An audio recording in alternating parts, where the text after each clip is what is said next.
আসসালামু আলাইকুম। এবার ডোনাল্ড ট্রাম্পকে ফিট দেখালো যুক্তরাজ্য। যুক্তরাজ্যের কাছে ডোনাল্ড ট্রাম্প হরমুজ প্রণালী সচল রাখার জন্য সাহায্য চেয়েছে। তার আগেও যুদ্ধের প্রথম দিকে সাহায্য চেয়েছে।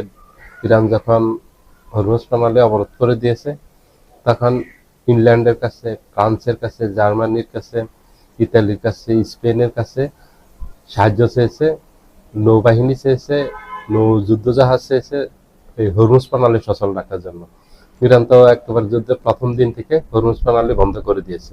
যখন ইরানের উপর আক্রমণ করা হয় 28শে ফেব্রুয়ারি, আক্রমণের পরে মার্চের 1 তারিখ থেকে ইরান হরমুজ প্রণালী বন্ধ করে দিয়েছে।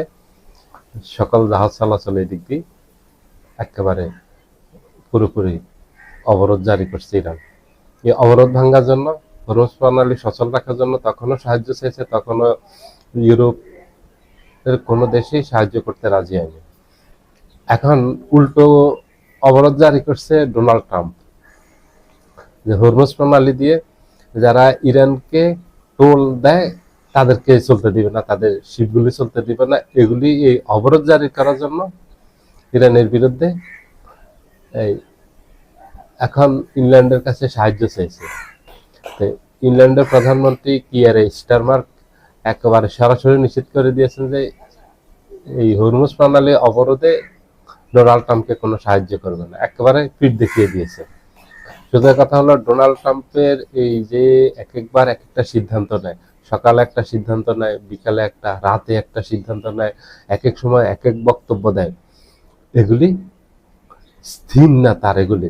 এবং তার সাথে যে কোথাও কোনো কিছুতে অংশগ্রহণ করলে সেখান থেকে নিরাপদে ফিরে আসতে পারবে সেটার কিন্তু নিশ্চয়তা নেই। এই জন্য ডোনাল্ড ট্রাম্পের সাথে কোথাও ইউরোপ জড়ায়নি এবং মিত্র দেশগুলি জড়ায়নি। কারণ ডোনাল্ড ট্রাম্পের এসব পাগলামি স্বভাব তার আগেও দেখেছে, এই বছরও দেখেছে। এই যে ইরানের সাথে আলোচনা বসার জন্য পাকিস্তানের উপর খুব চাপ তৈরি করছে, যে ইরানের সাথে, ইরানকে বোঝানোর জন্য যেন আলোচনায় বসে। আলোচনায় বসে আলোচনা যখন এখানে কোনো সুফল আসলো না, ব্যর্থ হয়ে গেল, তারপরে গতকালকে থেকে ঘোষণা দিয়েছে যে ইরানের সাথে আলোচনা হলে কি না হলে কি এটার কোনো মূল্য তার কাছে নেই। তো মূল্য না থাকলে গত 4 সপ্তাহ থেকে ইরানের সাথে আলোচনা করার জন্য ইরানকে বারবার ডোনাল্ড ট্রাম্প সরাসরি হুমকি দিয়েছেন, যদি আলোচনায় না বসে ডোনাল্ড ট্রাম্পের সাথে, তাহলে ইরানকে পস্ত যুগে পাঠিয়ে দিবে, ইরানকে একেবারে ধ্বংস করে দিবে, ছিন্ন বিচ্ছিন্ন করে ফেলবে, ইরানের সভ্যতাই থাকবে না, একটা সভ্যতা ধ্বংস হয়ে যাবে আজকে রাতের ভিতর যদি, কালকের ভিতরে যদি ইরানের সাথে, আমেরিকার সাথে ইরান আলোচনায় না বসে। 48 ঘন্টার আলটিমেটাম দিল, তার আগে 1 সপ্তাহের আলটিমেটাম দিল, তার আগে 10 দিনের আলটিমেটাম দিল, এইভাবে 5 দফা আলটিমেটাম দিয়েছে ইরানকে আমেরিকার সাথে আলোচনায় বসার জন্য। আলোচনায় বসছে, বসার পর ফলপ্রসূ হয় না, এখন আবার উল্টো শুট করতেছে। এখন উল্টো কথা বলতেছে যে ইরান সাথে আলোচনা কোনো প্রয়োজন নেই, ইরানের সাথে আলোচনা হলেই কি না হলে কি, মানে তার কথাবার্তার কোনো ঠিক নেই, কখন কি বলে, কখন কি করে, এটা তার সাথে যারাই যাবে তারা বিপদে পড়বে, এটা বিপজ্জনক। এই যে ইরান অবরোধ দিয়ে রাখছে, এটা খুবই হাস্যকর ব্যাপার। এখন ডোনাল্ড ট্রাম্প নিজে অবরোধ জারি করছে হরমুজ প্রণালীর উপর, ওটা তো এমনিতে অবরোধে আছে। এখন আবার এটা ডোনাল্ড ট্রাম্প হরমুজ প্রণালীর উপর অবরোধ দিয়েছে, এখন এটা পুরো বিশ্বব্যাপী একটা হাস্যকর ব্যাপারে পরিণত হয়েছে ডোনাল্ড ট্রাম্পের এই ঘোষণা দেওয়ার পর।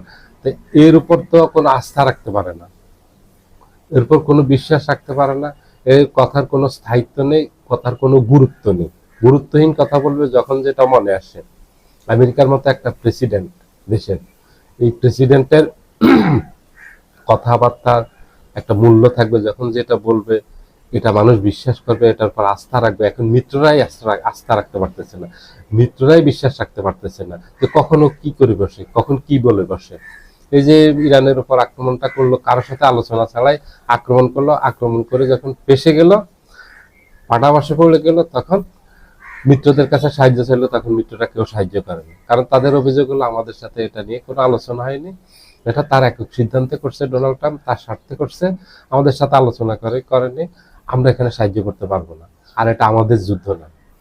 কারণ ন্যাটোর একটা নিয়ম আছে, সেটা হলো ন্যাটোভুক্ত দেশে যদি কেউ আক্রমণ করে তাহলে প্রত্যেকটা দেশ তার বিরুদ্ধে আক্রমণ করবে। এখন এখানে তো ন্যাটোভুক্ত কোনো দেশ আক্রান্ত হয়নি ইরানের দ্বারা, তো তারা কিভাবে এখানে ডোনাল্ড ট্রাম্পকে সাহায্য করবে, এই যুদ্ধে জড়াবে। এই যুদ্ধে জড়ালে তো এই পরবর্তী সময় ইরানের পক্ষে অন্যরা আসবে, আসলে হয়তো চীন আসবে, রাশিয়া আসবে, উত্তর কোরিয়া আসবে, এরা ইরানের বন্ধু।